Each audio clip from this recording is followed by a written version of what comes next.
우리는 예수님이 지금도 우리가 그토록 입으로 많이 말하는 그 사랑을 얼마나 실천하고 얼마나 익어가고 있는지를 살피신다는 것을 생각할 수 있어야 합니다. 그 실예를 예수님께서 보여주셨습니다.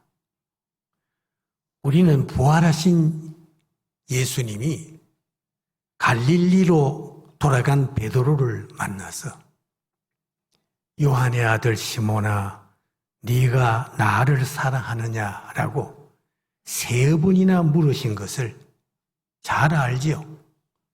많이 읽으셨죠? 설교도 많이 들으셨죠? 정말 잘 압니까? 한번 우리 이 시간 이 말씀을 진지하게 한번 감성으로 읽어보도록 합시다. 예수님이 물으셨을 때 베드로가 대답한 바로 그 장면, 바로 그 자리에 우리가 베드로의 심정을 한번 어떻게 표현했을까 하면서 한번 이 얘기를 해보도록 하겠습니다. 이제 성경 펴주세요. 이제 이 내용을 제가 예수님 하신 말씀을 제가 대독을 하고요. 베드로가 대답한 것을 여러분이 하십시오. 그런데 대답하실 때 베드로의 심정이 어떠했는가 하는 것을 잘 생각하시고 대답하시기 바랍니다. 그들이 조반 먹은 후에 예수께서 시몬 베드로에게 이르시되 요한의 아들 시몬아, 네가 이 사람들보다 나를 더 사랑하느냐 하시니 이르시되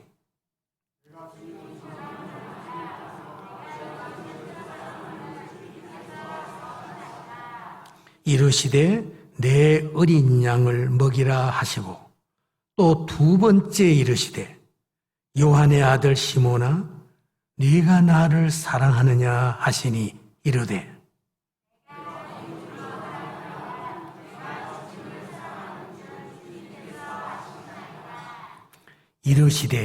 내 양을 치라 하시고 3번째 이르시되 요한의 아들 시몬아, 네가 나를 사랑하느냐 하시니 주께서 3번째 네가 나를 사랑하느냐 하심으로 베드로가 근심하여 이르되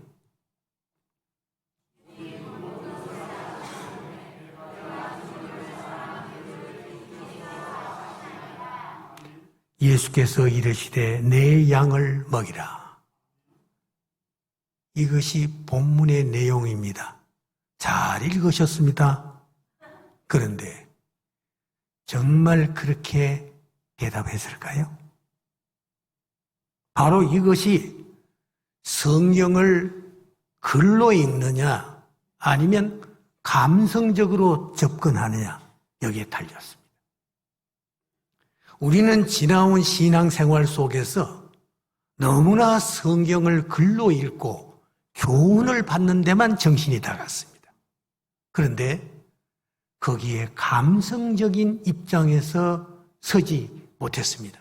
이것이 우리의 습관이 그렇게 되어버렸어요. 다시 말하면 주님 그러하나이다. 내가 주님을 사랑하는 줄 주님께서 아시나이다 라고 맨 처음에는 아주 큰 소리로 대답했을 것입니다. 그런데 2번째 또 물으셨을 때 베드로는 가슴이 철렁했을 것입니다. 왜 똑같은 질문을 하셨을까? 3번째 또 주님이 똑같은 질문을 하셨습니다. 그런데 오늘 우리가 성경 읽는 내용에 보면 근심했다고 그랬습니다. 우리는 이걸 놓치고 있어요. 왜 근심했을까요? 주님이 3번까지 물으시는 데는 이유가 있을 것 아니겠어요? 그걸 감성적으로 생각하잔 말이죠. 베드로가 대답했을 때 아마 큰 소리로 대답을 안 했을 겁니다. 속에서 그저 나오는 중얼거리는 말로 그렇게 대답했을 것입니다. 사랑하는 여러 성도님들, 우리는 성경 속에서 가장 많이 듣는 말씀이 사랑이요. 우리가 교회 생활 속에서 늘 말하는 것이 사랑입니다. 그런데 정말 사랑이 익어가고 있습니까? 여러분의 가정에서 정말 사랑이 지금 자기 속에서 익어가고 있습니까? 이제 우리는 성경 말씀을 실천하는 일에 있어서 진지하게 생각하며 주님 전에 나왔을 때에 주님께서 나에게 물으시는구나 생각하는 시간을 갖자는 말입니다. 어느 목사님이 간증하는 얘기를 TV를 통해서 들었습니다. 이 목사님도 아마 이 사랑에 대한 것을 많이 고민하신 것 같아요. 교회를 사랑하는 것뿐 아니라 자기 가정에서도 정말 네가 사랑하느냐? 아마 자기 자신에게 물어본 모양입니다. 그러다가 하나님께서 자기의 수준이 어느 정도 되는가 그걸 깨닫게 해주셨어요. 그래서 제가 그 간증을 들으면서 저도 많은 걸 배웠습니다. 이 시간 우리도 한번 얼마나 사랑하는가 시험 한번 해볼까요? 많은 것 얘기하지 말고 그저 한 절만 한번 실험을 해봅시다. 예, 우리 읽어주세요. 우리 고린도전서 13장은 사랑장이라고 우리 얼마나 다 알고 있습니까? 많이 외우고 있죠? 자, 그런데 이 시간 사랑은 하고 제가 얘기하면은 여러분은 자기 이름을 대세요. 사랑은 하지 말고 자기 이름을 대세요. 그리고 제가 거기 있는 성경대로 오래 참고 제가 그러거들랑 여러분은 자기를 생각해 보면서 정말 내가 오래 참느냐 이렇게 스스로 자문을 하시면서 자신 있게 얘기하는 사람은 큰 소리로 하시고 자신이 별로 없으시거들랑 작은 소리로 하시고 한번 시험해 보도록 합시다. 사랑은 오래 참고 사랑은 온유하며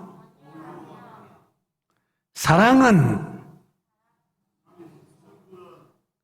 시기하지 아니하며 진도가 안 나가네요.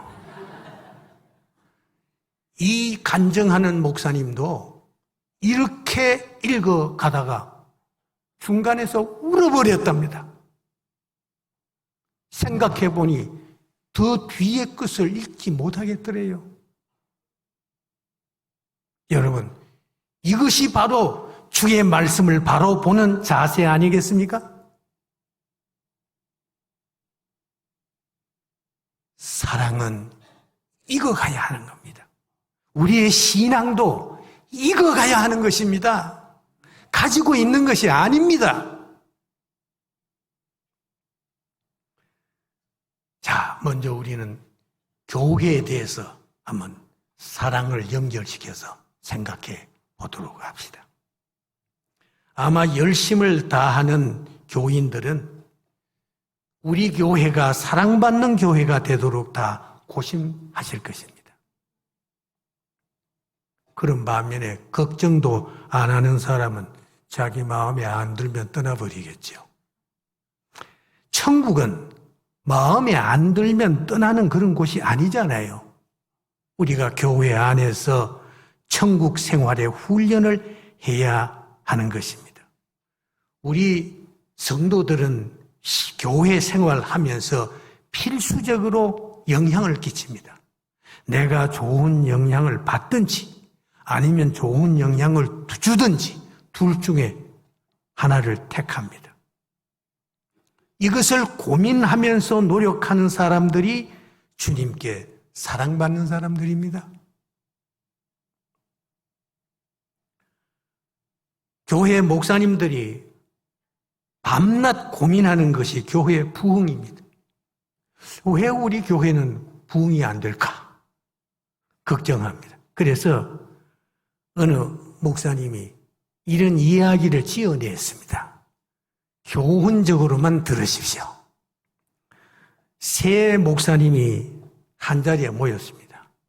우리 교회는 왜 부흥이 안 될까? 그래서 세 목사님이 의논하기를, 우리가 성경을 보니까 아브람도 이름을 바꾸어서 아브라함이라고 했고, 사레도 사라라고 이름을 바꾸었고, 야곱도 이스라엘이라 이름을 바꾸었으니 우리도 교회 이름을 바꾸면 어떻겠냐? 그래서 세 목사님이 생각하고 우리 주님께 기도하자. 그래서 열심히 기도를 해서, 주님, 우리 교회 이름을 어떻게 바꾸면 좋겠습니까? 하고 간구했더니 응답이 왔어요. 내가 사도 베드로를 보낼 테니 베드로하고 의논해오라 그러더랍니다. 그래서 베드로가 찾아와서 세 목사님을 만나서 교회 부흥에 대해서 의논을 했더니 베드로가 말하기를, 우선 목사님들의 설교를 한번 진단을 해볼 테니까 설교 테이프를 한 3개 가져오라 그러더래요. 그래서 설교 테이프 3개를 전부 제출을 했어요. 사도 베드로가 다 검토하더니 설교는 그럭저럭 그만하면 되겠다 그러더래요. 이제는 교인들이 문제가 아니냐. 그러면 교인들에게 어떤 문제가 있는지 얘기해보라 그러더랍니다. 그래서 첫째 목사님이 얘기를 했습니다. 우리 교회 교인들은요, 뭐가 문제 있냐 하면 설교를 들을 때 조는 사람들이 많아요. 특별히 남자 교인들이 많이 졸아요. 그렇게 얘기를 했습니다. 그랬더니 베드로가 그 말을 듣더니만은 대뜸 이렇게 말했습니다. 그래요. 그 교회 이름을 조는 교회라 바꾸십시오. 두 번째 목사님이 말했습니다. 우리 교회 교인들은요, 예배 시간에 다른 데 신경을 쓰는 경향이 많습니다. 설교 시간에 쓸데없이 주변을 두루번거리기도 하고, 또 주보에다가 뭘 써가지고 옆에 사람한테 이렇게 주고, 또 옆에 사람하고 얘기하고 이러는 사람들이 많아요. 베드로는 그 말을 듣더니 기가 막힌 듯이 이렇게 말했습니다. 그 사람들은 설교 시간에 완전히 딴전을 피우고 있구만요. 그렇다면 그 교회의 이름을 딴전교회라 그렇게 지으십시오. 세 번째 목사님이 말했습니다.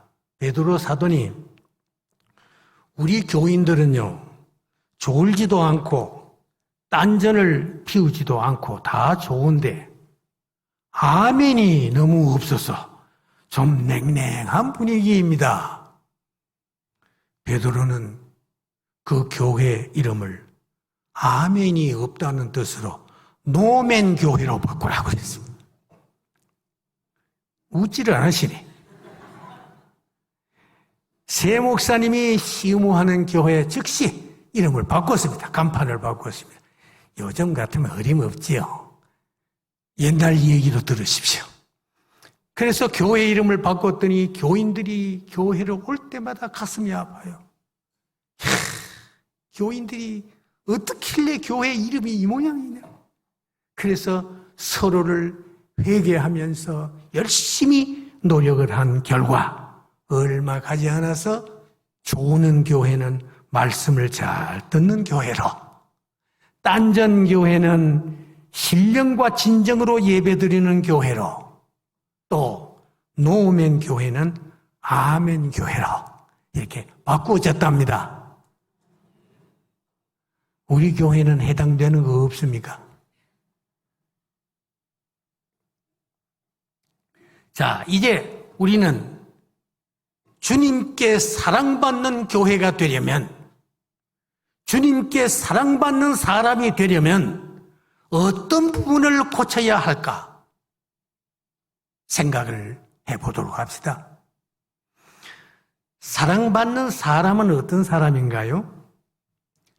사랑받는 사람을 알려면 성경의 인물들을 검토하는 것이 제일 좋습니다. 사랑받는 사람은 꼭 필요한 사람이 되어야 합니다. 그것이 가정이든지 직장이든지 단체이든지 사랑받는 사람은 사랑을 행하는 사람들입니다. 사람들이 다 알면서 못하는 것이 바로 사랑이지요. 사람들은 사랑하라 그렇게 말하면 핑계대는 게 첫 순서입니다.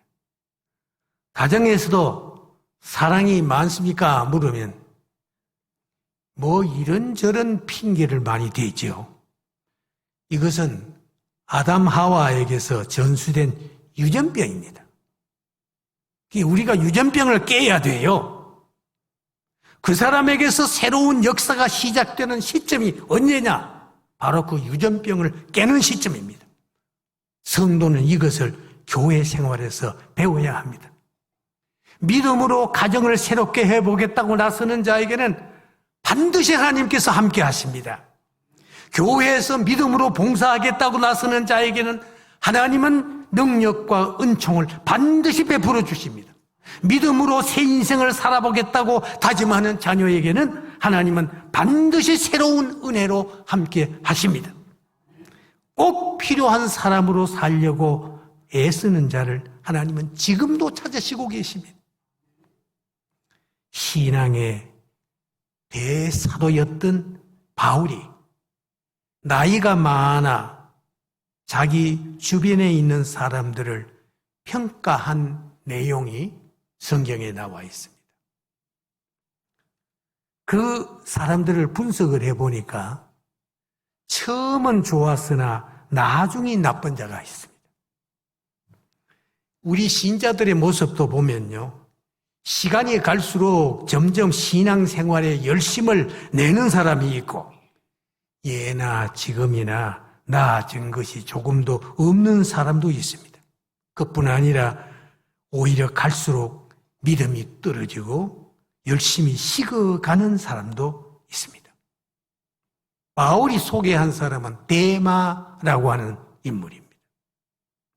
이 사람은 나중에 나쁜 자에 속한 사람입니다. 이것은 자기도 나쁘지만 그 관계를 맺고 있는 사람에게 더 나쁜 영향을 줍니다.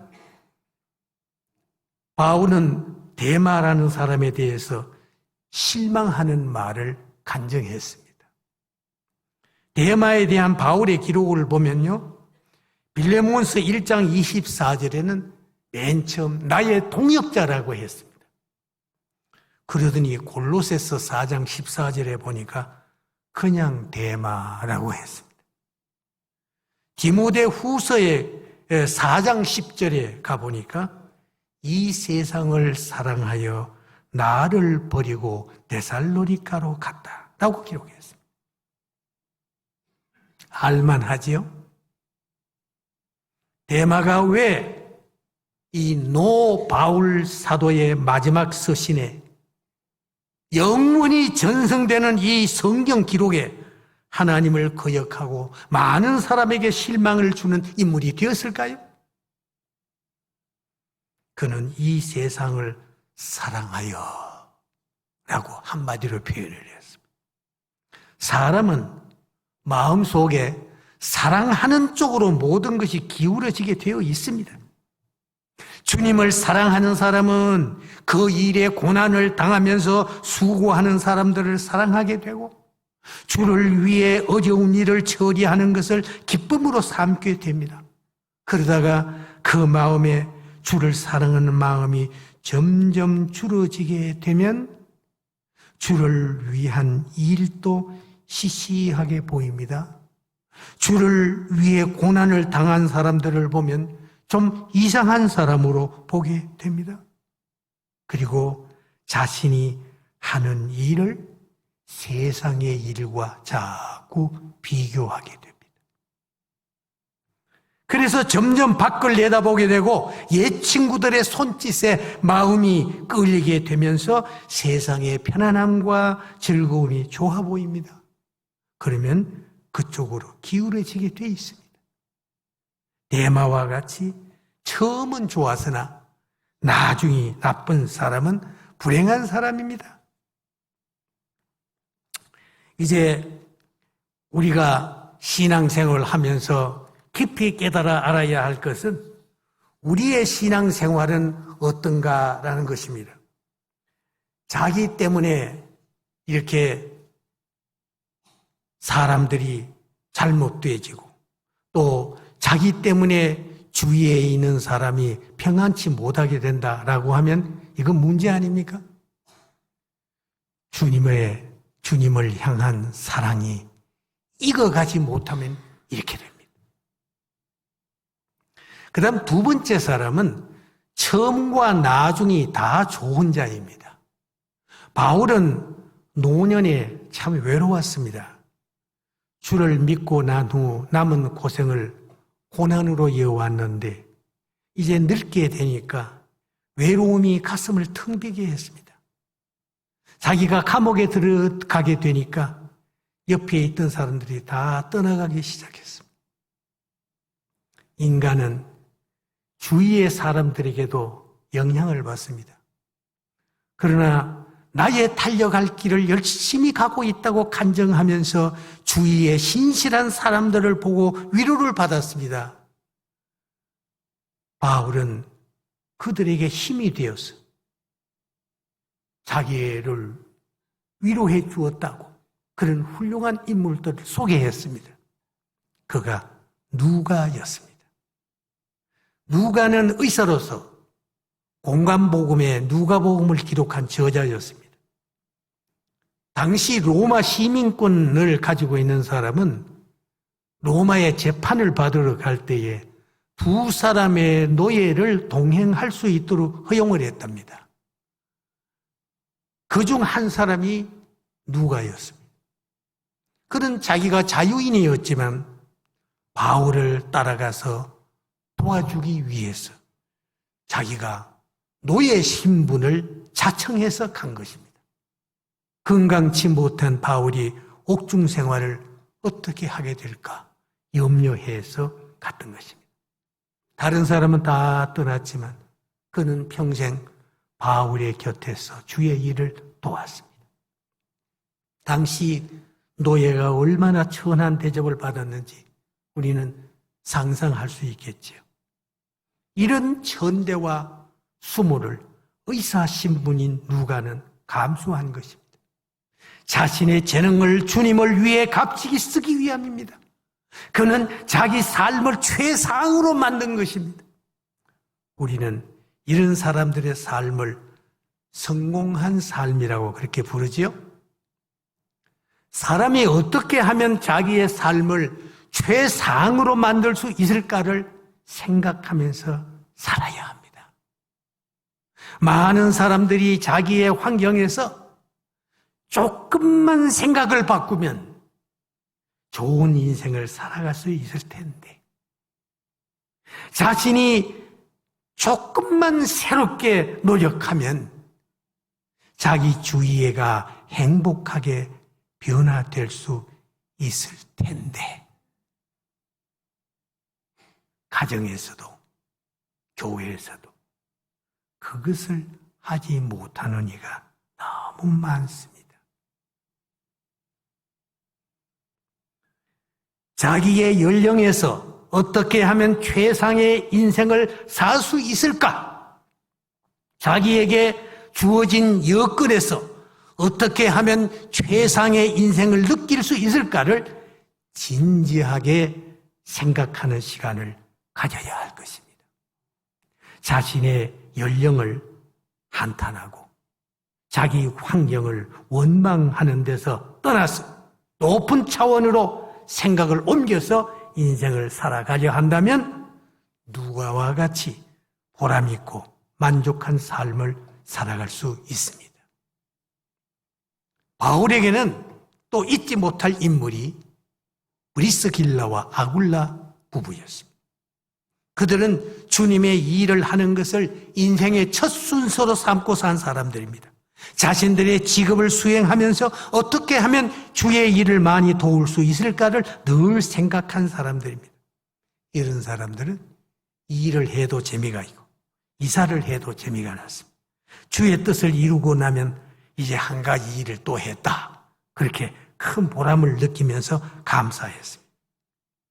얼마나 인생을 값지게 산 사람들입니까? 이들은 바울의 마음에 평생에 남아있는 사람들이었습니다. 그러니 항상 그들을 위해서 바울이 기도하게 되고 그들의 안부를 물으면서 그들을 그리워하게 되었습니다. 이제 우리들도 다른 사람들의 마음에 오래 남겨지고 나를 위해 항상 기도해주며 나를 그리워하며 보고 싶어하는 사람들이 많도록 살아갑시다. 그래야 행복한 인생이 됩니다. 이 길은 오직 주님을 위해 열심히 일하고 주위에 있는 사람들에게 진실하고 후한 사람으로 인정받아야 하는 것입니다. 주님을 의지하며 신앙생활을 하는 자들이 처음과 나중이 다 좋은 평판이 나올 때 이는 하나님의 생명록에 귀한 상을 받을 자로 기록될 줄로 믿습니다. 이제 마지막으로 처음은 나빴으나 나중이 좋은 자가 있습니다. 우리가 인간관계에서 보면 처음은 나빴으나 나중에 좋은 자가 있지요. 바울에게 있어서는 마가라는 인물이 그런 사람이었습니다. 이 마가는 가정이 넉넉했고 고생을 모르고 자라난 사람 같아요. 그의 외삼촌이 바나바였습니다. 그래서 이제 바나바와 바울이 함께 전도 여행을 떠나니까 자기도 끼워주십시오 해가 같이 들어갔습니다. 근데 여러분이 아시다시피 선교 여행이 어디 쉽습니까? 조금 지나가다 보니 고생이 많아졌어요. 그렇게 하니까 중도에 그만 피해갔어요. 예루살렘으로 돌아가고 말았습니다. 그 문제 때문에 바울과 바나바가 다투었잖아요. 결국 헤어지게 됐죠. 이 얼마나 큰 일입니까? 자기 때문에 주위의 사람들이 나누어지게 되고 자기 때문에 하나님의 일에 방해를 받게 되고 자기의 행위 때문에 좋은 계획이 깨진다면 이것은 큰 허물이 아닐 수 없습니다. 우리도 이런 입장에 있다면 하루속히 자신을 개선해야 할 것입니다. 그러나 그 후 마가는 자신의 그 소심한 성격을 개선하고 하나님이 주신 사명을 재인식하고 전도의 길에 담대하게 나서게 됐습니다. 마가가 훌륭한 전도자가 되었다는 소식을 들은 이 바울은 마가를 만나기를 원했습니다. 그래서 소식을 전해서 마가를 만나 옛날에 불편한 그 관계를 청산하고 화해를 했습니다. 그 후 마가는 바울과 함께 전도하다가 함께 옥에 갇히기도 하였다고 합니다.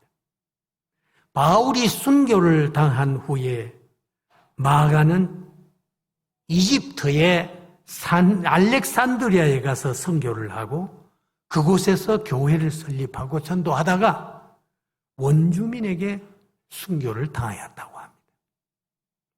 지금도 이집트에는 이 마가가 전도한 복음을 믿고 믿음을 지킨 원주민 교회인 곱틱 교회가 있다고 합니다. 약 800명 이상이 예수님을 믿고 있다고 합니다. 마가는 젊은 시절에 육신의 고난을 이기지 못하고 바울에게 실망을 안겨준 적도 있었지만 후에 바울 못지않은 전도자가 되었습니다. 그래서 바울은 성경에서 마가를 보고 싶다고 그랬습니다. 나의 일에 유익한 사람이라고 쓰고 있습니다.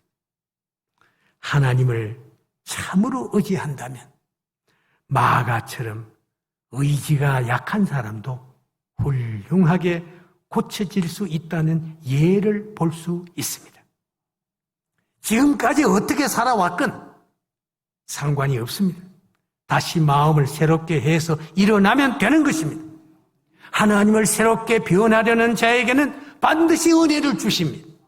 주님은 좋은 뜻을 가지고 사는 자를 유심히 살피시는 분이십니다. 주님을 향한 사랑이 익어가면 이렇게 됩니다. 이제 여러분들에게도 불만스러운 환경 여건들이 찾아오지요? 담대한 믿음을 발휘해서 자신의 길을 새롭게 개척하는 용기를 갖기 바랍니다. 이 세상 끝나는 날까지 불만스러운 것이 없을 수가 없습니다. 인생은 불만을 없애려고 애쓰는 것보다도 불만을 어떻게 요리하면서 사는가를 연구해야 합니다. 여러분들에게 성격과 습관과 기질 때문에 주의가 싫어지고 도망치고 싶고 자기가 미워지는 때도 있을 것입니다. 그러나 분명히 알아야 할 것은 하늘나라에 가기까지 이 땅에 에덴 동산은 없습니다. 에덴 동산이 없다고 포기할 것입니까? 여러분이 마가와 같이 새롭게 돌았으면 하나님은 대환영을 하시면서 여러분들의 나아가는 길에 새로운 은혜와 복을 주실 것입니다. 여러분들의 주위에서 여러분들을 돕고 격려하고 기도해 주는 사람들이 날마다 더할 것입니다. 오늘의 시간은 다시는 돌아오지 않습니다. 내가 어떻게 살아가든 그것이 그대로 나의 삶의 이력이 됩니다. 후회와 실망으로 살지 맙시다. 지금도 우리 앞에는 파란 깃대가 꽂혀 있습니다. 그 깃대는 희망이라는 깃대입니다. 너무 늦지 말라는 것입니다. 하나님께 꼭 필요한 사람이 되세요. 교회에 꼭 필요한 사람이 되세요. 가정에 이전에 없던 사랑을 이제 좀 만들어보는 사람이 되세요. 주위에서 아끼는 사람으로 살아가세요. 우리 인간에게는 종류가 달라서 그렇지 분명히 변화의 기회가 옵니다. 결단하면 길이 바뀌고 주의가 변하는 순간이 옵니다. 기회를 미룰수록 변화의 속도도 늦어집니다. 자신이 하나님 나라에 꼭 필요한 사람이라는 것을 믿고 그 길로 나아갈 때 홍해에 들어서면 길이 열리듯이 하나님은 놀라운 은사를 주시기 시작하는 것입니다. 하나님 앞에 꼭 필요한 사람으로 살아갑시다. 현재 자기의 주위에서 내가 활동하면 조금이라도 새롭게 변할 수 있다는 신념을 가집시다. 그래서 내가 꼭 있어야 한다는 나의 몫을 생각해보고 오늘도 참 좋았다. 이렇게 자신을 새롭게 변화시키는 좋은 시간을 만들기를 바랍니다. 여러분에게 한마디 꼭 부탁합니다. 여러분 교회적으로 여러분이 행해야 할 일이 있습니다. 그게 뭐냐? 100년 넘은 교회는 하나님이 지금 특별히 보시고 계세요. 오늘날 이 사회가 옛날에는 그랬어요. 교회가 사회를 걱정했습니다. 그런데 오늘날 신문 보세요. 사회가 교회를 걱정한대요. 이것을 어떻게 해결할 수 있습니까? 100년 넘은 교회가 앞장서서 무엇인가 해결해야 안 되겠습니까? 다 같이 묵상 기도.